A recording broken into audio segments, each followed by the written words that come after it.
O livro do Êxodo inicia a narrativa das pragas com uma cena que choca e, ao mesmo tempo, carrega um simbolismo profundo. O Nilo, fonte da vida, riqueza e espiritualidade do Egito, torna-se sangue. O que antes era motivo de celebração e prosperidade transforma-se em morte, mau cheiro e desespero. A primeira praga é descrita em Êxodo 7 versos 14 ao 24. Moisés e Arão, obedecendo a ordem de Deus, estendem a vara sobre as águas do Nilo diante do faraó e seus oficiais. As águas do rio, os canais, lagoas e até mesmo os recipientes de pedra e madeira tornam-se sangue. O resultado é devastador. Os peixes morrem, o rio exala mau cheiro, e os egípcios não conseguem beber da água. Este primeiro sinal não é apenas um milagre isolado, mas o início de uma batalha cósmica entre o Deus de Israel e as divindades egípcias. Para entender o peso desta praga, é essencial compreender o papel central do rio Nilo. O Egito dependia completamente dele. Suas cheias anuais fertilizavam a terra, tornando possível a agricultura em meio ao deserto. Sem o Nilo, o Egito não passava de uma imensa faixa árida. Além disso, o rio não era apenas um recurso natural, mas um símbolo religioso. Entre os deuses egípcios estava Pi, a personificação do Nilo e da fertilidade. O faraó, como representante divino, era visto como aquele que controlava as águas e mantinha a ordem da criação. Transformar o Nilo em sangue era, portanto, atingir diretamente o coração espiritual, econômico e político do Egito. Na Bíblia, o sangue é o símbolo da vida. Levítico 17 verso 11. Ao mesmo tempo, quando derramado em juízo, representa morte e condenação. Na primeira praga, esse contraste fica evidente. O rio que sustentava a vida agora se torna um símbolo de morte. Teologicamente, é como se Deus dissesse: vocês se sustentam em deuses falsos, mas eu sou o Senhor da vida. E sem mim, até a água se transforma em morte. Essa inversão revela o poder de Deus de transformar aquilo que parecia seguro em sinal de juízo, para mostrar que só Ele é a verdadeira fonte da vida. Muitos estudiosos e arqueólogos tentaram explicar a primeira praga por fenômenos naturais. Há hipóteses que sugerem que o Nilo pode ter ficado avermelhado por algas tóxicas, como a Red Tide, maré vermelha, observada em várias partes do mundo. Essas algas matariam os peixes e contaminariam a água, gerando mau cheiro e tornando-a imprópria para consumo. Outra possibilidade levantada por estudiosos é o aumento incomum de sedimentos vermelhos trazidos pelas enchentes, que tingiriam a água. Isso, combinado com decomposição de matéria orgânica, poderia criar uma aparência semelhante ao sangue. Ainda que essas hipóteses sejam discutidas, o ponto central do texto bíblico não é explicar o fenômeno natural, mas mostrar que a ação ocorreu no momento exato da intervenção divina. O milagre não está apenas no como, mas no quando e porquê. Transformar o Nilo em sangue atingiu não apenas a vida prática, mas também a economia e a religião do Egito. Sem água potável, os egípcios precisaram cavar poços nas margens do rio. O mau cheiro e a morte dos peixes afetaram a alimentação e os rituais religiosos. O Nilo, outrora motivo de festivais e celebrações religiosas, tornou-se motivo de vergonha e desespero.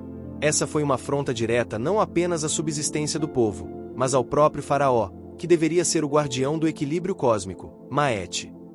O texto também menciona que os magos egípcios replicaram o sinal, transformando água em sangue por seus encantamentos. Isso levanta questões interessantes. Se já não havia água potável, de onde eles tiraram para imitar o milagre? Talvez tivessem acesso a algum reservatório isolado. O fato é que, mesmo imitando, eles não puderam reverter a situação. A diferença entre o poder de Deus e o poder dos magos está justamente aí. Eles podiam aumentar o problema, mas não podiam trazer a solução. A primeira praga mostra que Deus começa seu juízo não de forma aleatória, mas atingindo o coração da confiança egípcia, o Nilo. Deus confronta ídolos. Tudo aquilo que o homem coloca como fonte de vida sem Deus pode ser transformado em morte. Deus mostra soberania. Nenhum império, mesmo o mais poderoso da época, pode resistir ao seu poder. Deus distingue seu povo. Enquanto os egípcios sofrem, Israel é protegido e se prepara para a libertação.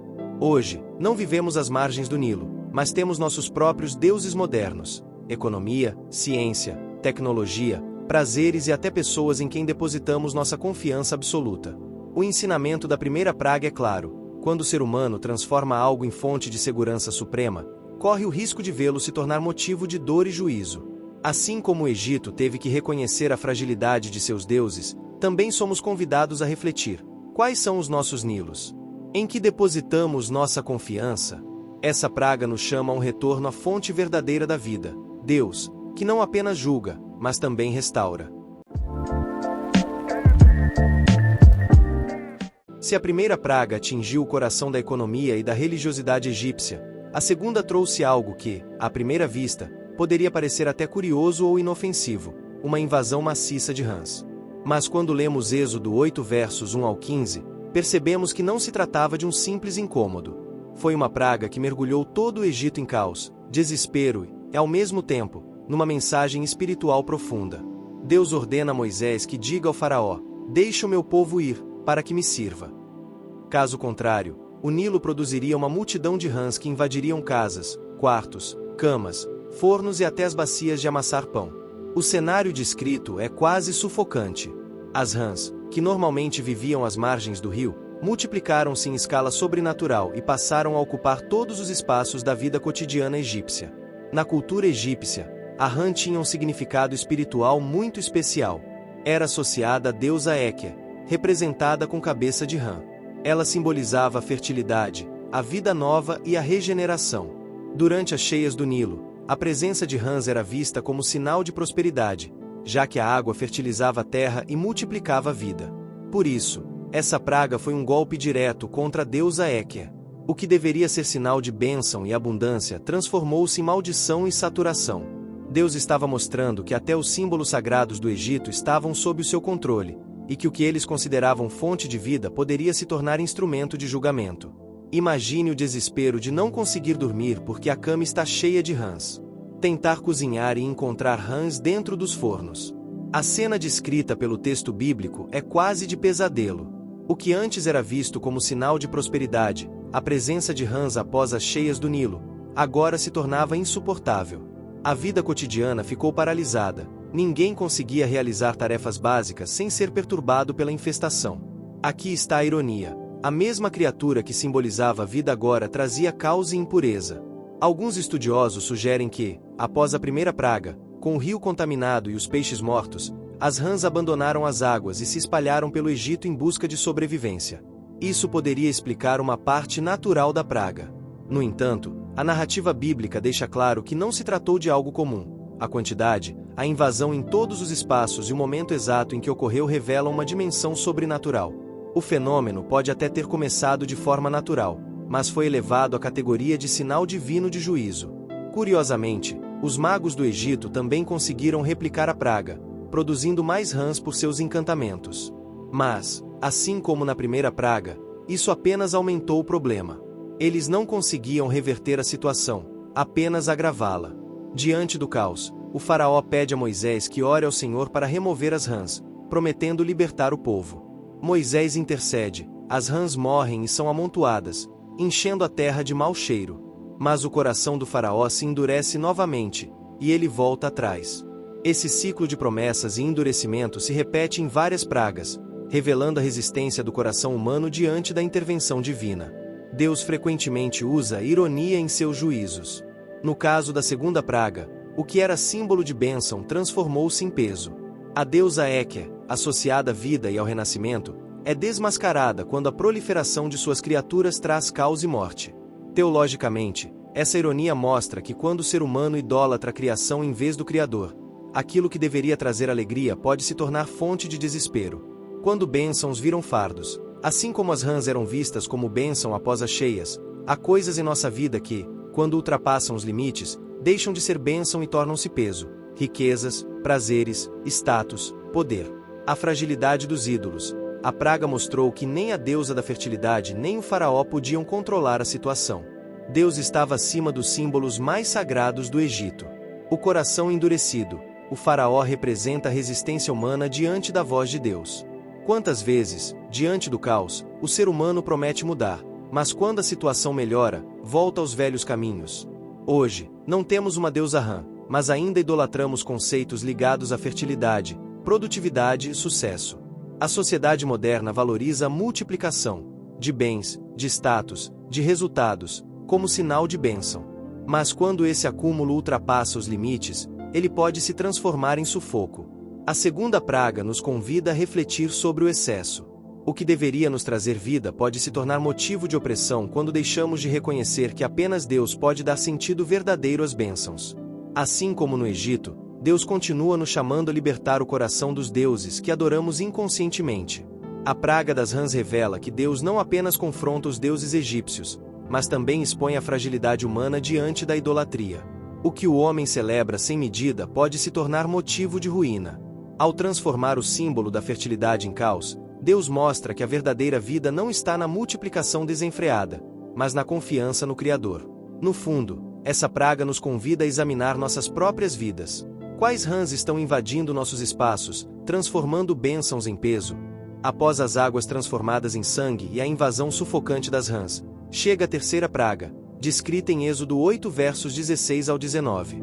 Diferente das duas anteriores, que ainda poderiam ser vistas como uma grandeza da natureza, agora temos algo íntimo, incômodo e impossível de ignorar: insetos minúsculos, mas devastadores. Deus ordena que Arão toque o pó da terra com sua vara, e o pó se transforma em piolhos, ou mosquitos, dependendo da tradução. Eles infestam homens e animais em todo o Egito. A intensidade é tamanha que até os magos do faraó reconhecem: isto é o dedo de Deus. Êxodo 8 verso 19. Pela primeira vez, os especialistas em encantamentos e magia egípcia admitem sua impotência diante do poder divino. As traduções variam, algumas dizem piolhos, outras mosquitos ou pulgas. O termo hebraico usado é kinim, que não tem tradução precisa. O ponto central, porém, não é o tipo exato de inseto, mas o incômodo coletivo que eles causaram. Imagine um enxame desses parasitas em cada parte do corpo, nos animais, nas roupas, nos alimentos. Não há higiene, descanso ou alívio. Diferente das duas primeiras pragas, que afetaram elementos do ambiente, agora a praga atinge diretamente o corpo humano. Para o Egito antigo, a pureza ritual era fundamental, especialmente para os sacerdotes. Eles se barbeavam completamente, depilavam o corpo e tinham regras rígidas de higiene para poder servir nos templos. A infestação de piolhos ou mosquitos tornava impossível manter a pureza ritual. Os sacerdotes, símbolos da ordem e do contato com os deuses, ficaram incapacitados de oficiar. Ou seja, essa praga não era apenas física, mas também espiritual. Deus interrompeu o culto egípcio, mostrando que seus deuses nada podiam diante dele. Até este ponto, os magos egípcios haviam conseguido imitar as pragas, multiplicando problemas em vez de resolvê-los. Mas, na terceira praga, eles falharam completamente. Sua confissão é significativa: isto é o dedo de Deus. No mundo antigo, a expressão dedo de Deus significava intervenção direta e incontestável do divino. Mesmo assim, o faraó continua endurecido. Aqui vemos um contraste marcante. Os especialistas do Egito reconhecem o poder de Deus, mas o coração do governante se recusa a se curvar. A terceira praga traz mensagens profundas. O pó da terra se transforma em juízo, o mesmo pó com o qual Deus formou o homem. Gênesis 2 verso 7. Agora gera insetos incômodos. É um lembrete de que a criação, quando corrompida, pode se voltar contra o homem. Deus humilha a religião falsa. O sistema sacerdotal egípcio, baseado em pureza ritual, é paralisado. Nenhum ritual, magia ou sacrifício poderia purificá-los daquela infestação. O poder limitado da magia. Os magos egípcios reconhecem que chegaram ao limite. O dedo de Deus marca a diferença entre truques humanos e poder divino. Alguns estudiosos sugerem que, após a morte em massa de peixes e a proliferação das rãs, primeira e segunda pragas, o ambiente tornou-se propício para a multiplicação de insetos. Água parada, decomposição de animais e calor criariam as condições ideais para mosquitos e parasitas. Do ponto de vista natural, é plausível. Mas, mais uma vez, o que o texto enfatiza não é o como, mas o quando. O sincronismo perfeito das pragas e sua progressão revelam que não eram meras coincidências climáticas, mas atos dirigidos pela mão de Deus. O Egito, que se orgulhava de ordem e limpeza, mergulhou em impureza e desconforto. O corpo, templo da vida e canal de ligação com os deuses, agora estava coberto de incômodos parasitas. Era como se Deus estivesse mostrando: até o que vocês consideram controle sobre a própria pele está sujeito à minha vontade. Essa humilhação atingiu diretamente o orgulho cultural e religioso egípcio. O poder do pequeno. As primeiras pragas usaram elementos grandiosos, rios, rãs em massa, mas agora Deus usa algo minúsculo para paralisar uma nação inteira. Isso nos lembra que não é o tamanho da ferramenta, mas o poder daquele que a usa. A impotência humana. Os magos chegaram ao limite de sua capacidade. A confissão deles é um convite para refletirmos. Até onde a ciência, a tecnologia e os recursos humanos conseguem ir diante de crises existenciais e espirituais? O incômodo que desperta. Às vezes, Deus permite pequenos incômodos em nossas vidas para chamar nossa atenção. O que nos incomoda pode ser um alerta divino para olhar além das aparências. Em nossa era, confiamos excessivamente em nossa capacidade de controlar tudo: saúde, ambiente, corpo, tempo. Mas a terceira praga nos lembra que basta algo minúsculo para abalar nossa ilusão de controle. Um vírus invisível, como vimos recentemente na pandemia, pode paralisar o mundo inteiro. O que o texto de Êxodo nos ensina é que, por trás de toda crise, existe a oportunidade de reconhecer nossa fragilidade e voltar nossos olhos para Deus. Assim como os magos reconheceram o dedo de Deus, somos convidados a discernir quando situações da vida são chamadas de atenção espiritual. A terceira praga é a primeira em que os próprios especialistas egípcios se rendem e admitem que há algo além de sua capacidade de replicar ou controlar. Os insetos, tão pequenos, desmascaram a arrogância humana e a impotência da religião falsa. Deus mostra que pode usar até o pó da terra para demonstrar seu poder. A lição que permanece é clara: mesmo o menor dos instrumentos, nas mãos do Criador, pode se tornar um sinal poderoso para expor a fragilidade humana e a grandeza divina. Depois da invasão sufocante das rãs e da praga dos piolhos ou mosquitos, chega o momento da quarta praga, descrita em Êxodo 8 versos 20 ao 32. O texto narra que enxames de moscas invadiram as casas, os palácios e até o próprio solo do Egito, enchendo a terra de corrupção e sujeira. Mas há um detalhe especial que torna essa praga única. Pela primeira vez, Deus faz distinção clara entre o Egito e Israel. Deus ordena a Moisés que encontre o faraó de manhã e lhe dê novamente a mensagem: deixe o meu povo ir, para que me sirva. Caso contrário, enxames de moscas encheriam todo o Egito, exceto a terra de Gósen, onde habitavam os israelitas. A praga acontece conforme anunciado: enxames tomam as casas, o palácio do faraó e toda a terra. O Egito é mergulhado em desespero. O faraó, mais uma vez pressionado, tenta negociar com Moisés, oferecendo a possibilidade de que Israel sacrifique dentro da própria terra. Mas Moisés rejeita a proposta, insistindo que o povo precisa ir ao deserto. O faraó promete permitir, mas logo volta atrás quando as moscas são removidas. Na cultura egípcia, insetos também tinham relação com o mundo espiritual. Alguns estudiosos apontam que a praga pode estar ligada a deidades protetoras associadas à natureza e à fertilidade. A presença maciça de moscas, porém, simbolizava impureza, desordem e corrupção. Enquanto a terceira praga, piolhos, já havia desafiado o sistema de pureza ritual, a quarta intensifica o caos, atingindo a vida social e doméstica. Nada estava limpo.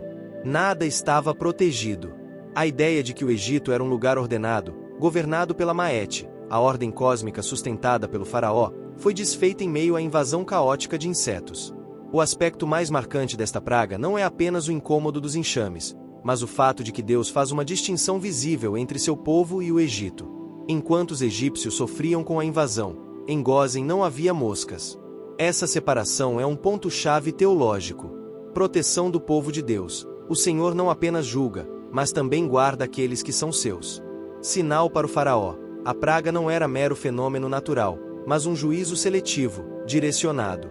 Pré-anúncio da Páscoa: assim como os israelitas foram preservados das moscas, em breve seriam também preservados da morte dos primogênitos pelo sangue do Cordeiro.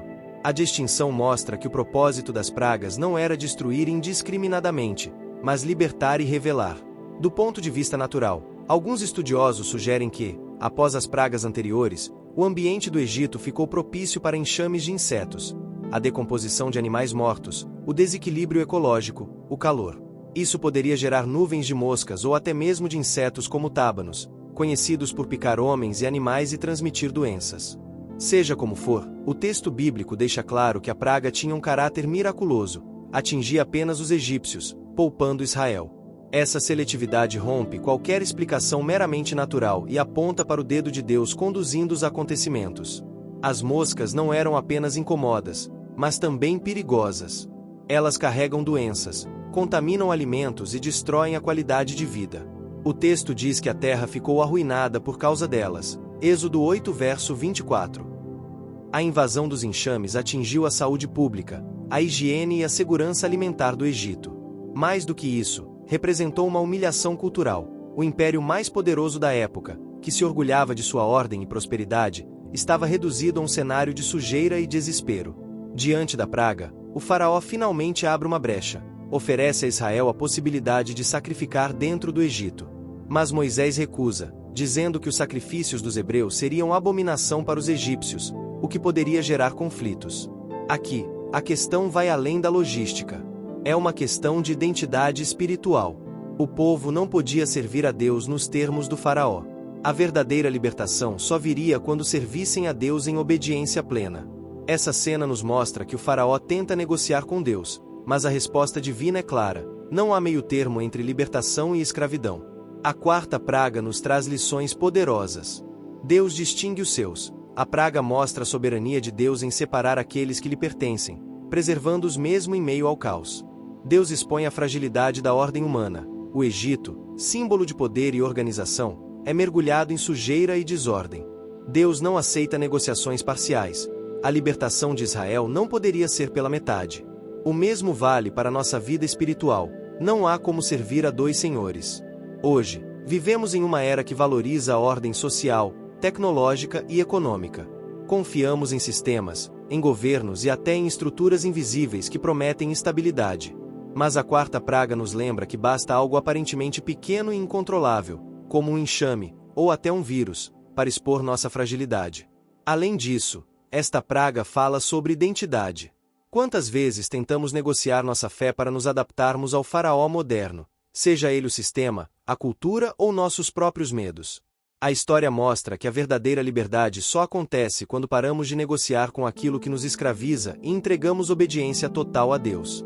A quarta praga marca um ponto de virada na narrativa. Pela primeira vez, Deus distingue claramente entre Egito e Israel, mostrando que sua ação não é aleatória, mas direcionada.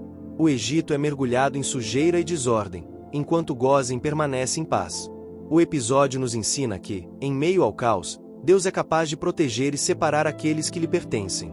Mas também nos desafia a abandonar negociações parciais com o faraó de nossos dias e escolher a liberdade plena que só ele pode dar.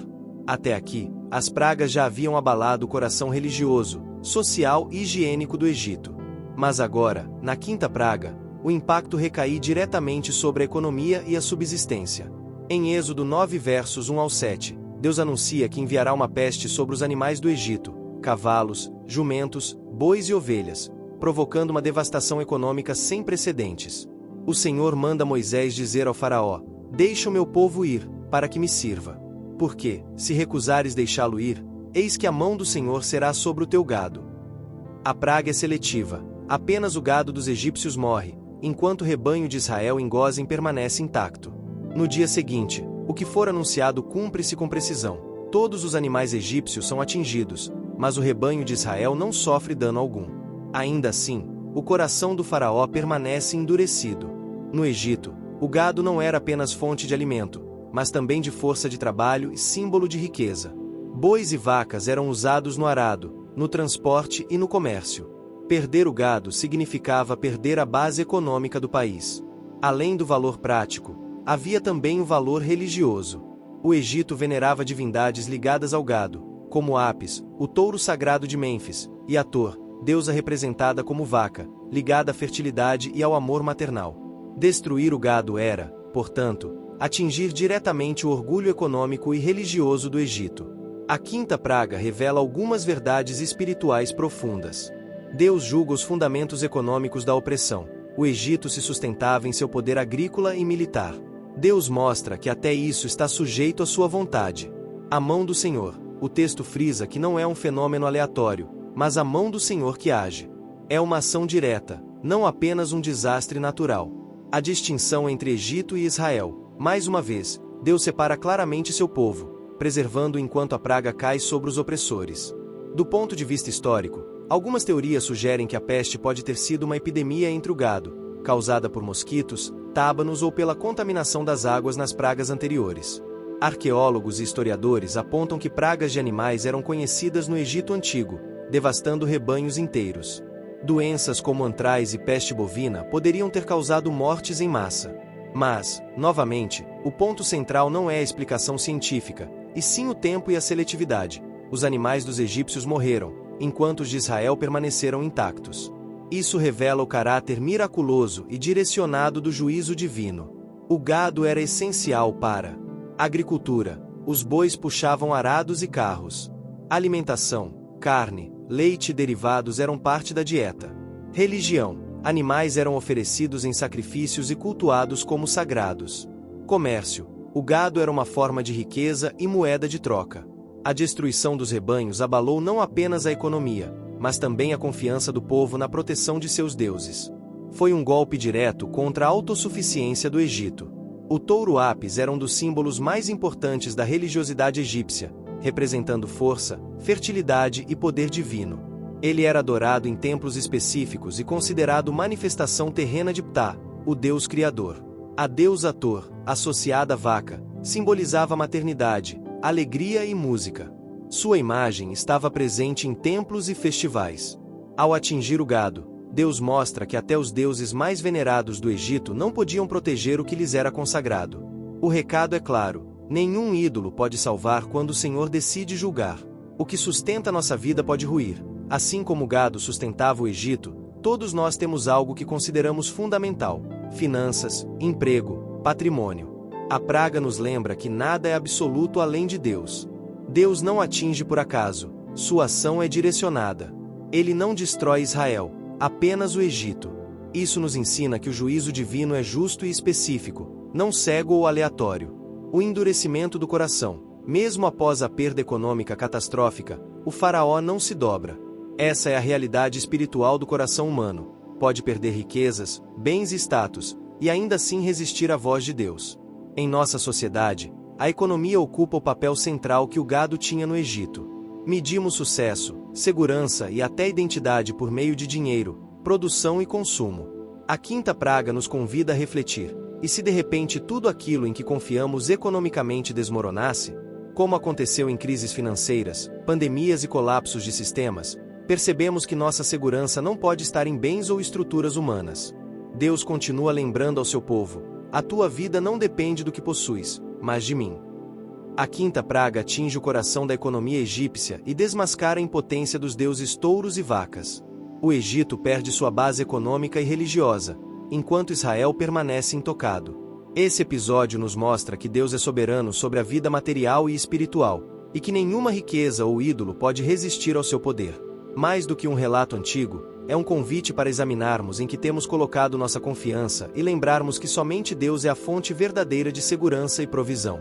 Se até aqui as pragas haviam atingido a água, os animais e a economia, agora o juízo se torna ainda mais íntimo e doloroso: o corpo humano. Em Êxodo 9 versos 8 ao 12, encontramos a sexta praga, quando Deus ordena a Moisés e Arão que tomem cinzas de um forno e as lancem ao ar diante do faraó. As cinzas transformam-se em pó que se espalha pelo Egito, provocando úlceras e tumores em homens e animais. Essa praga não apenas causa dor física, mas também atinge profundamente a esfera religiosa e cultural do Egito, desafiando sua noção de pureza, saúde e poder. O relato é direto: Moisés e Arão pegam cinzas e as lançam ao ar diante do faraó.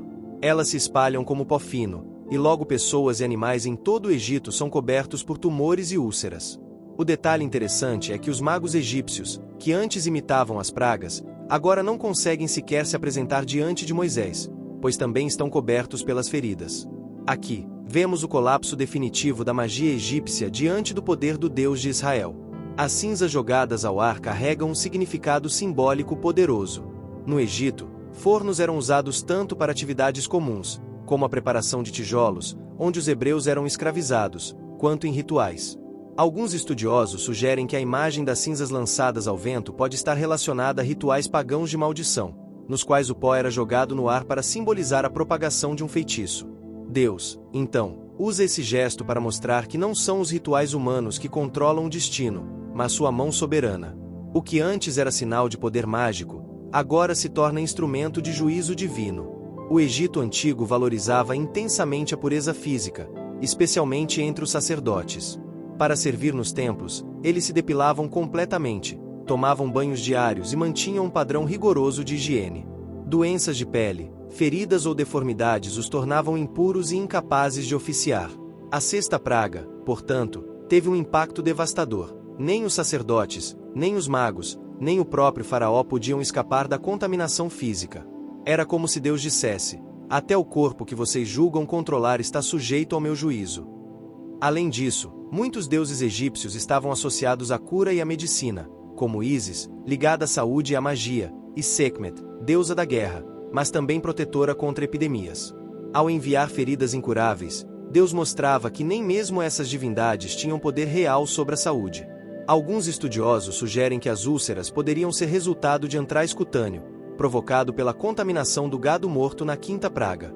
Outros apontam para doenças transmitidas por insetos, como moscas e mosquitos que proliferaram após a degradação ambiental das pragas anteriores. Embora essas hipóteses tenham plausibilidade científica, o ponto central permanece: a praga aconteceu em sequência lógica, mas em escala sobrenatural e com seletividade. O texto destaca que os magos não podiam sequer se aproximar de Moisés, reforçando a impotência humana diante do poder divino.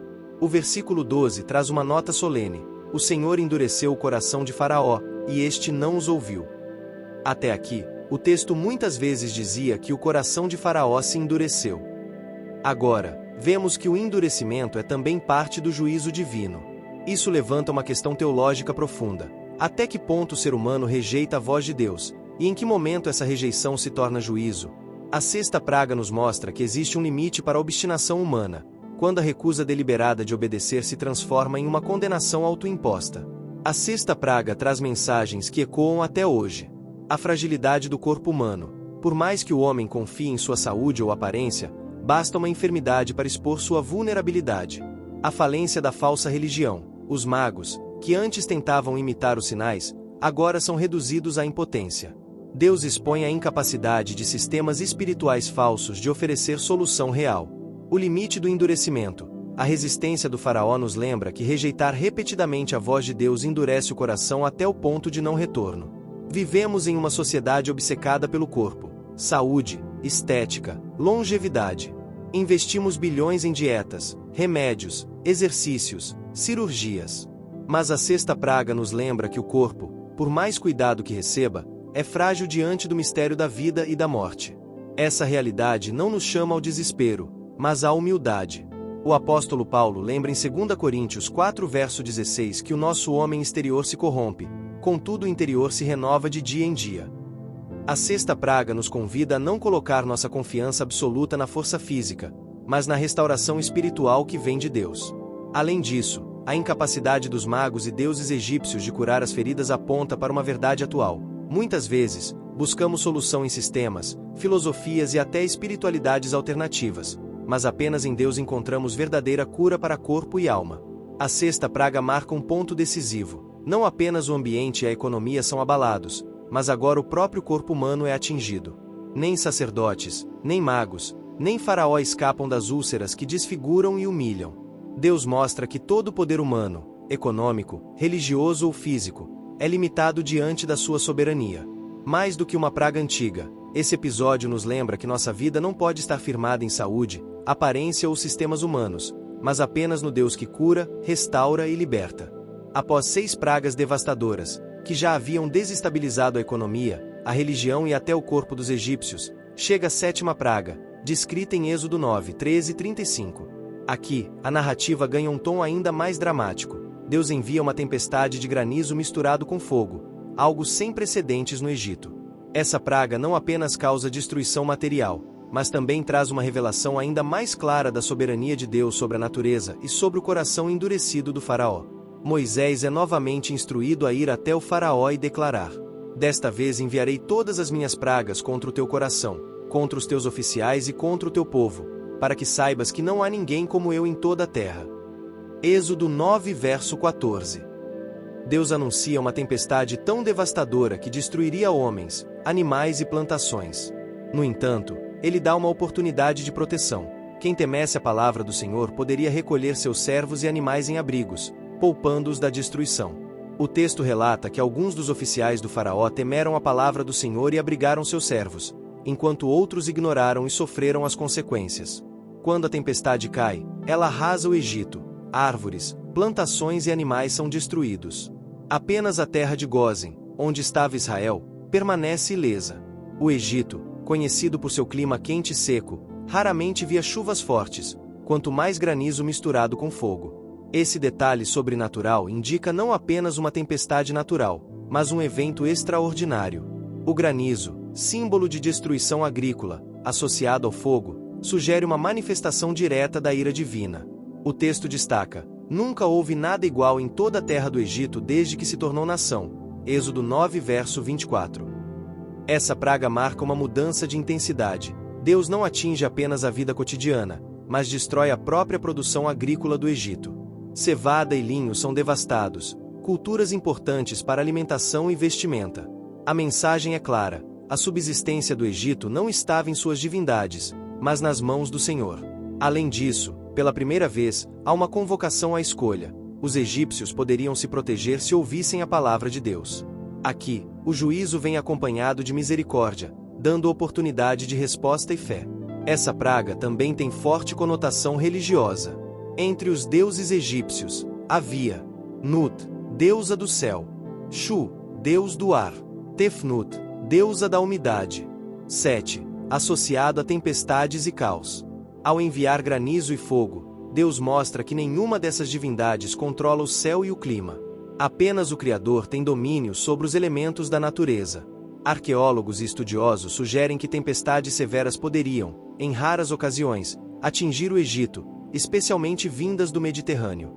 O granizo seria possível, embora incomum, mas a associação com fogo aponta para um elemento sobrenatural. Alguns interpretam o fogo como descargas elétricas, raios, acompanhando a tempestade. Ainda que haja explicações naturais, o ponto central continua sendo a precisão do juízo, sua intensidade, seletividade, atingindo apenas o Egito, e a conexão direta com a palavra profética de Moisés.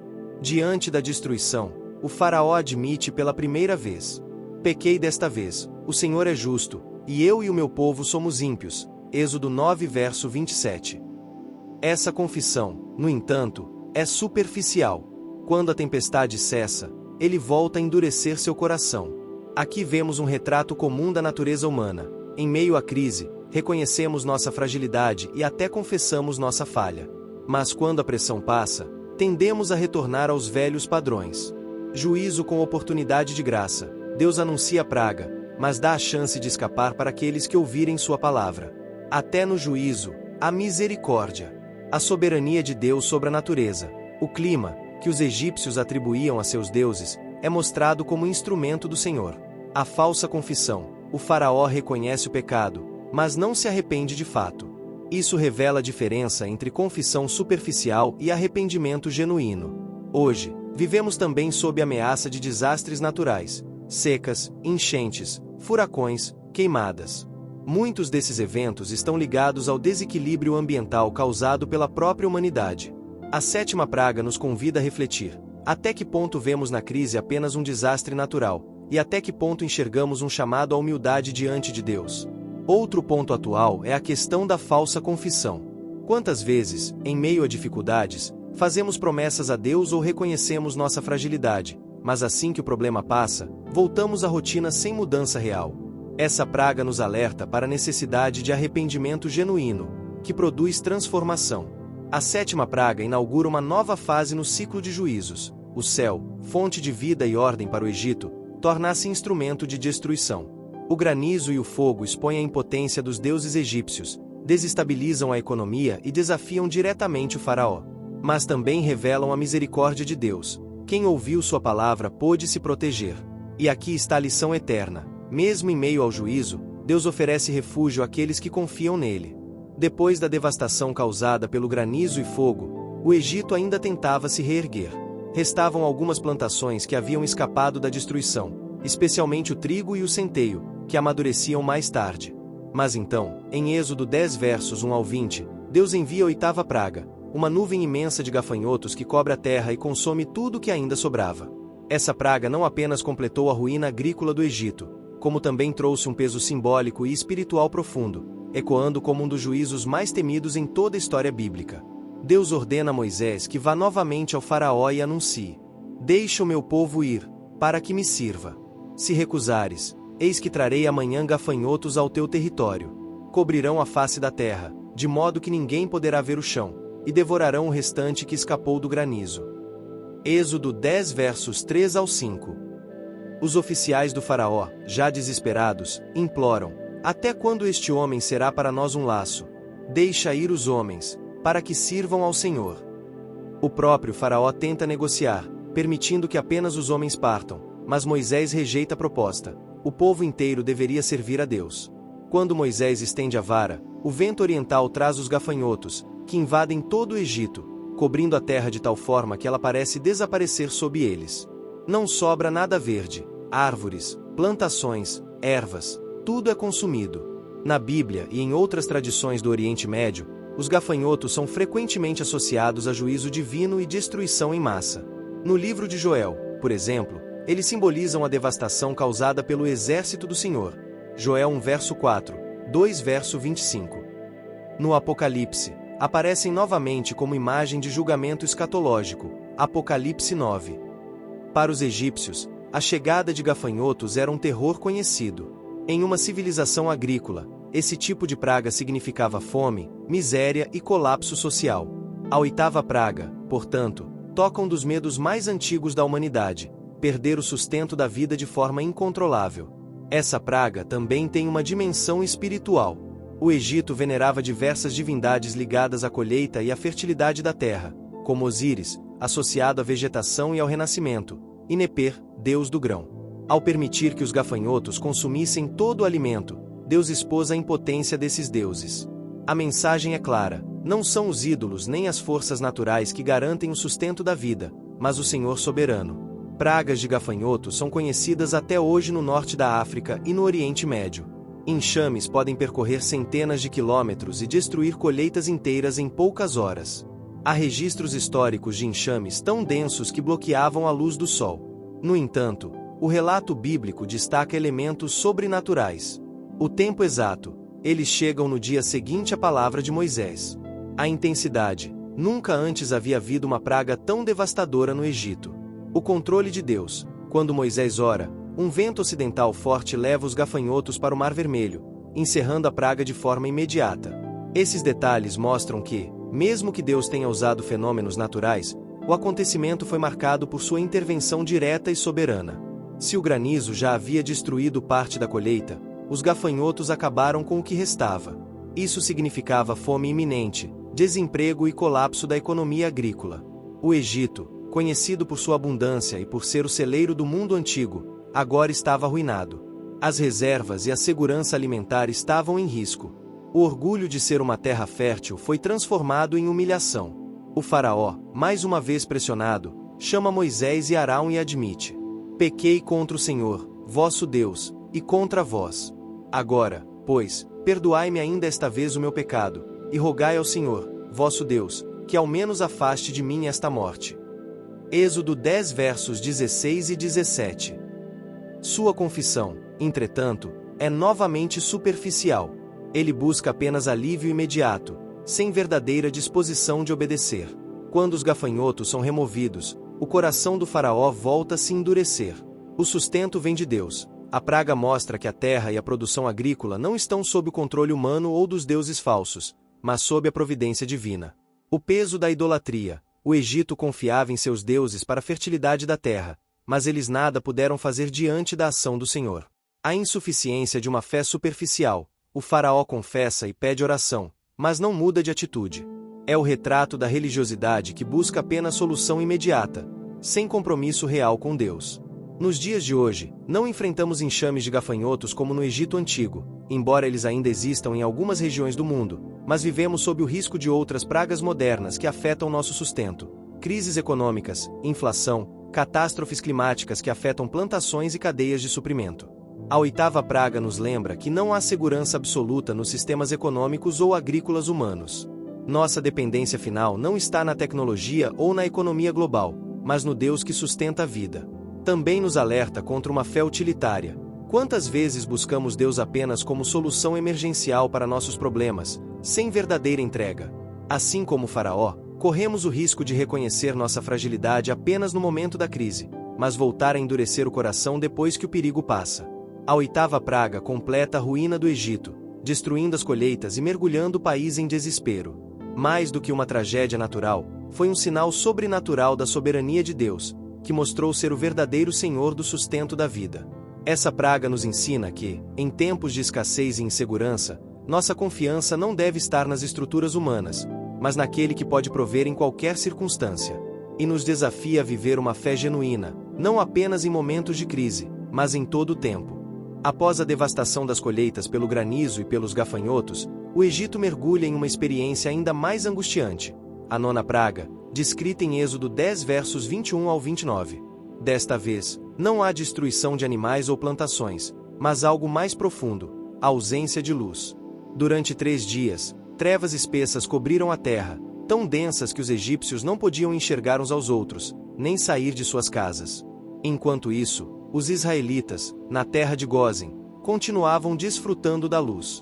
Esse contraste revela de maneira poderosa que a praga não era apenas um fenômeno natural, mas uma ação sobrenatural do Deus que é a luz. O Senhor ordena a Moisés: estende a mão para o céu, e haverá trevas sobre a terra do Egito, trevas que se possam apalpar. Êxodo 10 verso 21. O texto enfatiza a densidade da escuridão, como se fosse tangível. Por 3 dias, os egípcios ficaram paralisados, incapazes de realizar suas atividades cotidianas. É difícil imaginar o medo, o isolamento e a angústia desse período. Ao mesmo tempo, Israel continuava vivendo normalmente, com luz em suas habitações. Essa distinção reforça que Deus estava agindo de forma seletiva, protegendo seu povo enquanto julgava o Egito. Na simbologia bíblica, trevas representam a ausência da presença de Deus. Deus é luz, nele não há treva nenhuma. 1 João 1 verso 5. Caos e desordem, lembrança do estado da terra antes da criação, quando trevas cobriam a face do abismo. Gênesis 1 verso 2. Juízo espiritual, trevas são associadas ao afastamento de Deus, como no choro e ranger de dentes descrito por Jesus. No contexto egípcio, essa praga foi uma afronta direta a Ra, o deus Sol, uma das divindades mais importantes do Egito. O faraó era considerado filho de Ra e representante do Deus na terra. Quando a luz desaparece, é como se Deus estivesse declarando: nem o vosso maior Deus pode resistir à minha vontade. Diferente das pragas anteriores, que tinham impacto físico e econômico, essa praga atinge diretamente o psicológico e o espiritual. Imagine 3 dias de trevas densas. Paralisia social, ninguém saía de casa, ninguém trabalhava, ninguém se encontrava. Medo e desespero, a escuridão era sinal de desamparo e juízo. Isolamento absoluto, em uma cultura acostumada com o brilho constante do sol, as trevas representavam a total inversão da ordem natural. Enquanto o Egito vivia esse colapso psicológico, Israel desfrutava da paz da luz. Isso mostrava que o mesmo Deus que julga é também aquele que protege e sustenta o seu povo. Aspectos históricos e possíveis explicações naturais. Alguns estudiosos sugerem que a praga poderia ter sido causada por uma tempestade de areia, comum no Egito e chamada Khonsin, que pode escurecer o céu por horas ou dias. Outros apontam para erupções vulcânicas distantes, que poderiam lançar poeira e cinzas na atmosfera.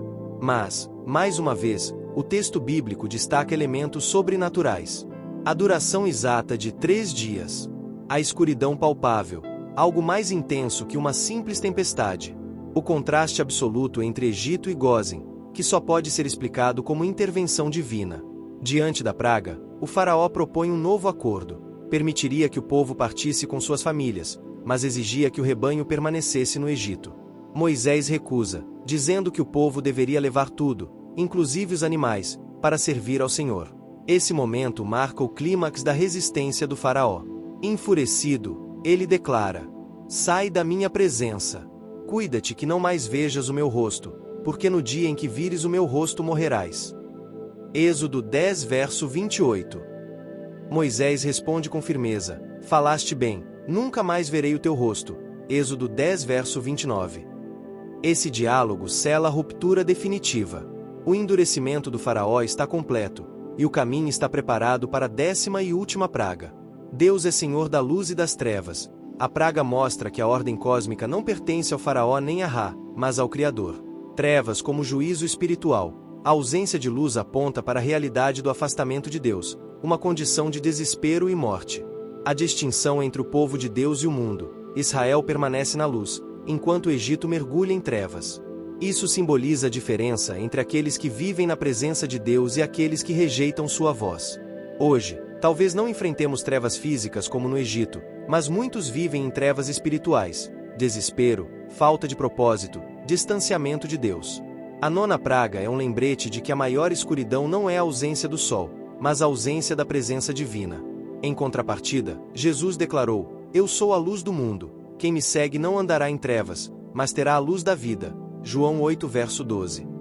Assim como Israel teve luz em Gósen, todo aquele que confia em Cristo é chamado a viver na luz, mesmo em meio a um mundo mergulhado em escuridão espiritual. A nona praga atinge o coração da identidade egípcia, confrontando o Deus Sol Ra e o próprio Faraó. Durante 3 dias, o Egito experimenta o caos, o medo e o isolamento da escuridão absoluta, enquanto Israel permanece protegido pela luz. Esse episódio nos lembra que a verdadeira luz não é garantida pelo sol ou por sistemas humanos, mas pela presença de Deus.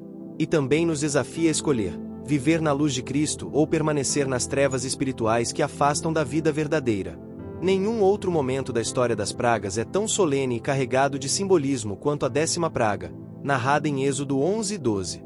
Aqui, o Egito experimenta o juízo mais severo: a morte dos primogênitos, do filho do faraó ao filho do escravo, dos homens aos animais. Ao mesmo tempo, Israel recebe a instituição da Páscoa, o ritual que marcaria não apenas sua libertação do Egito, mas também toda sua identidade como povo de Deus. Essa praga é o ponto culminante de toda a narrativa. É a ruptura final entre o faraó e Israel, o juízo decisivo de Deus sobre o Egito e a revelação do plano de redenção que alcançaria, séculos depois, a cruz de Cristo. Moisés anuncia ao faraó: "Assim diz o Senhor: à meia-noite passarei pelo meio do Egito, e todo primogênito morrerá na terra do Egito, desde o primogênito de Faraó, que se assenta no seu trono, até o primogênito da serva que está atrás da mó, e todo o primogênito dos animais." Êxodo 11 versos 4 e 5. Naquela noite, o anjo do Senhor percorre o Egito, e um grande clamor se levanta, pois não havia casa sem luto. Porém, entre os israelitas, nenhum mal acontece, porque eles haviam obedecido à ordem de Deus: sacrificar um cordeiro, marcar os umbrais de suas portas com sangue e comer a refeição pascal. A 10ª praga é inseparável da instituição da Páscoa, Pessach. Deus ordena que cada família israelita sacrifique um cordeiro sem defeito, macho de 1 ano, e marque com seu sangue as portas das casas. Ao ver o sangue, o anjo da morte passaria por cima, poupando os primogênitos. Esse ritual carregava símbolos profundos.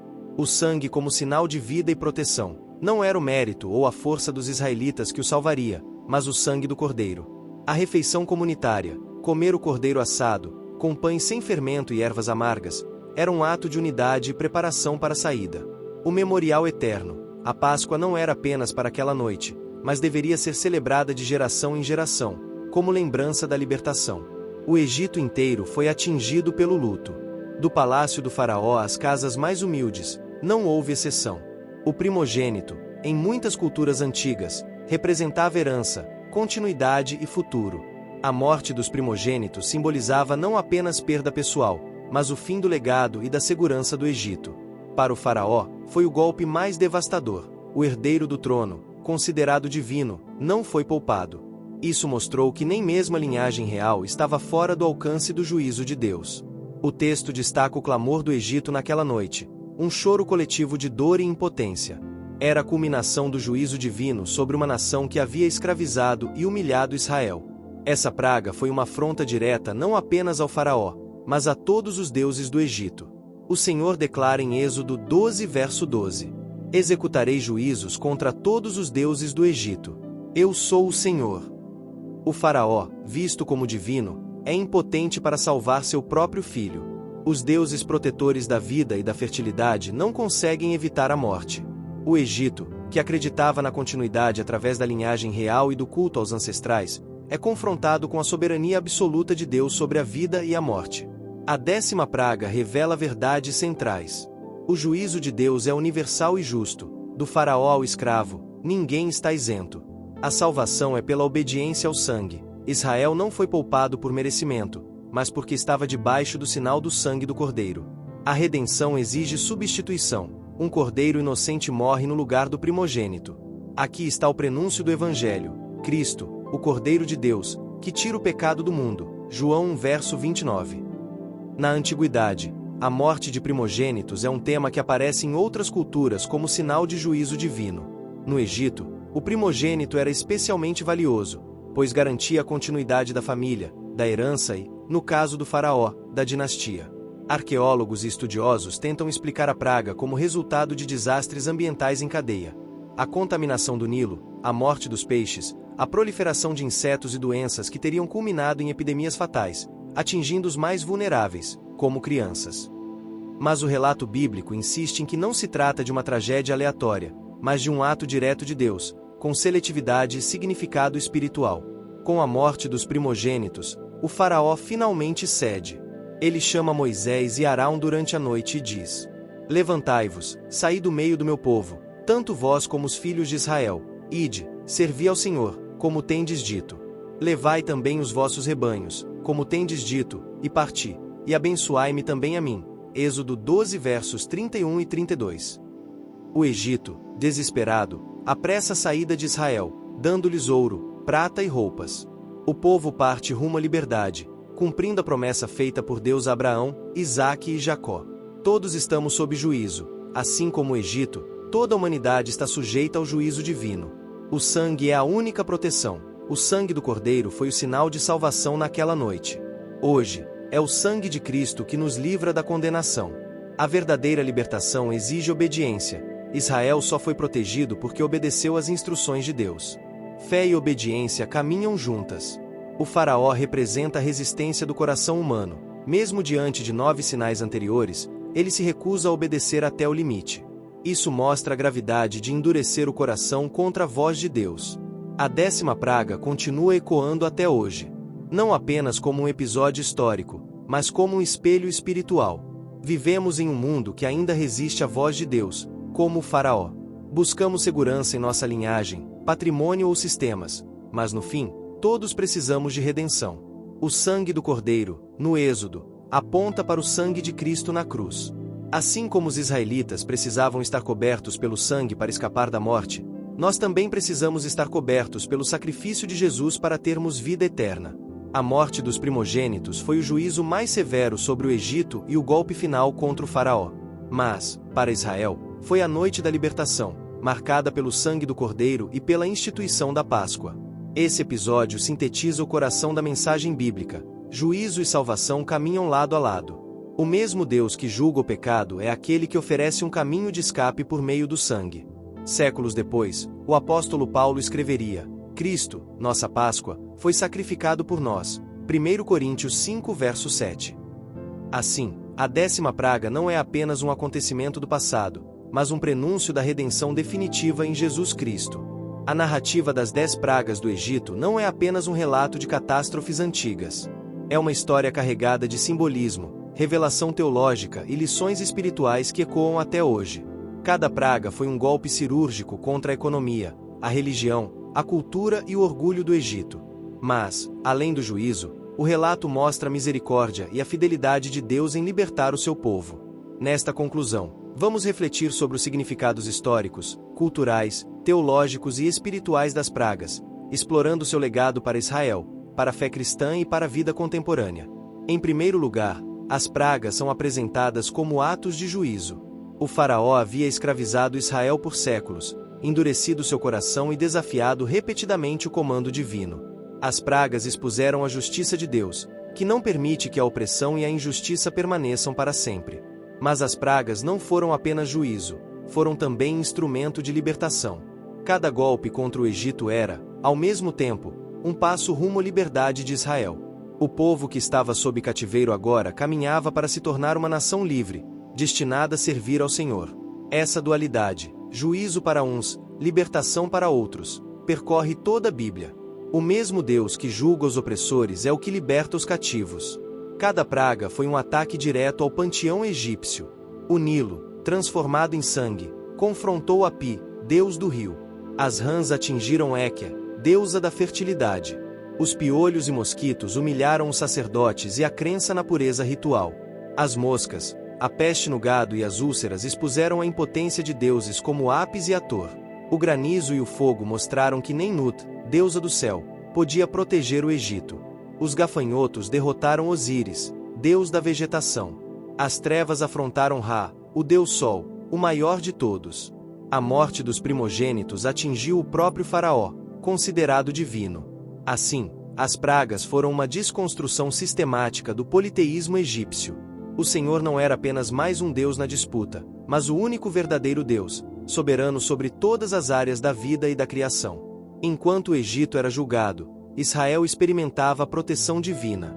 Em várias pragas, especialmente a partir da quarta, Deus distingue o Egito da terra de Gósen, mostrando que seu povo não seria atingido. Mas o ápice dessa distinção acontece na 10ª praga, com a instituição da Páscoa. O cordeiro sem defeito, sacrificado em lugar do primogênito, tornou-se o símbolo da redenção. O sangue nas portas era o sinal da salvação.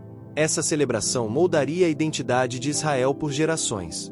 Todo ano, na Páscoa, os israelitas se lembrariam de que foram escravos, mas Deus os libertou com mão forte.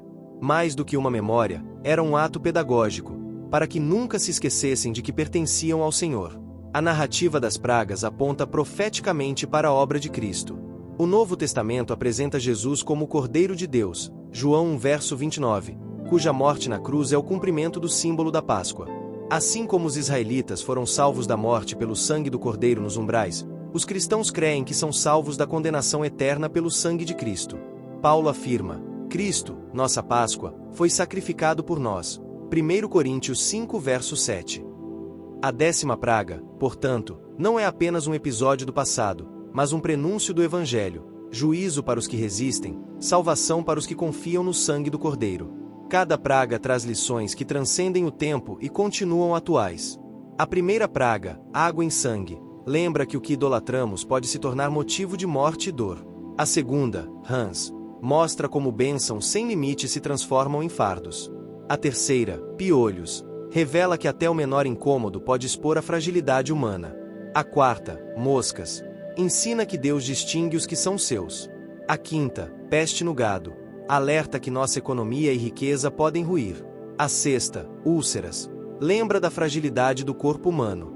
A sétima, granizo e fogo, mostra que até os céus estão sob o controle de Deus. A oitava, gafanhotos, aponta para a futilidade de confiar apenas na produção e no sustento humano. A nona, trevas, revela a escuridão espiritual da ausência de Deus. A 10ª, morte dos primogênitos, ensina que a salvação só vem pelo sangue do Cordeiro. Um tema recorrente na narrativa é o endurecimento do coração do faraó. Em algumas passagens, o texto diz que ele mesmo endureceu o coração, em outras, que o Senhor o endureceu. Esse tema levanta uma questão teológica profunda. Até que ponto o ser humano escolhe resistir a Deus, e em que momento essa resistência se torna juízo divino? A mensagem é clara: quanto mais resistimos à voz de Deus, mais nos tornamos insensíveis, até o ponto em que nosso coração se fecha completamente. O faraó é o retrato do homem que rejeita repetidamente o chamado divino até que não resta mais retorno. Muitos estudiosos buscam evidências arqueológicas para as pragas. Há hipóteses de que elas possam ter sido desencadeadas por desastres naturais em cadeia. A contaminação do Nilo, proliferação de rãs, insetos, doenças e fenômenos climáticos extremos. Alguns sugerem até conexões com erupções vulcânicas ou pragas agrícolas registradas em outras civilizações. Contudo, mesmo que elementos naturais estejam envolvidos, a narrativa bíblica insiste no aspecto sobrenatural e teológico. O tempo exato dos eventos. A intensidade sem precedentes. A distinção entre Egito e Israel. Mais do que buscar explicações científicas, a arqueologia e a história confirmam que a narrativa reflete um contexto plausível no mundo antigo, mas que foi interpretado como ato direto do Deus de Israel. As pragas não são apenas eventos do passado, mas símbolos de desafios que ainda enfrentamos hoje. Crises ambientais, águas poluídas, colheitas arruinadas, mudanças climáticas, doenças e epidemias, lembram a fragilidade da vida humana. Colapsos econômicos, revelam a instabilidade das riquezas. Trevas espirituais, mostram o vazio de uma vida sem Deus. Assim como no Egito, nossa era é marcada por pragas modernas que expõem nossa fragilidade e desafiam nossos falsos deuses. Tecnologia, dinheiro, poder, prazer. O relato nos convida a refletir: onde temos colocado nossa confiança? O legado das 10 pragas é a revelação de que Deus é Senhor da história. Ele age no tempo e no espaço, julgando opressores, libertando cativos e conduzindo seu povo à redenção. Para Israel, as pragas foram a prova definitiva de que Deus é fiel às promessas. Para os cristãos, elas apontam para Cristo, o Cordeiro Pascal. Para nós, hoje, continuam sendo um chamado à fé, à humildade e à confiança em Deus, mesmo em meio às crises do mundo. As 10 pragas do Egito não são apenas um relato épico do passado, mas uma parábola viva sobre o poder de Deus, a fragilidade humana e a necessidade de redenção. O Egito, com toda sua glória e deuses, foi humilhado. Israel, com toda sua fragilidade de escravos, foi exaltado e libertado. No centro de tudo, está o Deus que age com juízo e misericórdia, que destrói os ídolos mas salva aqueles que confiam em seu sangue. Hoje, a mensagem permanece. Ou vivemos como o Egito, resistindo à voz de Deus até o fim, ou vivemos como Israel, cobertos pelo sangue do Cordeiro, caminhando rumo à liberdade. Se esta mensagem falou ao seu coração, apoie nosso trabalho, curta este vídeo, inscreva-se no canal Segredos da Bíblia e compartilhe. Assim, mais pessoas poderão conhecer as verdades transformadoras da Palavra de Cristo.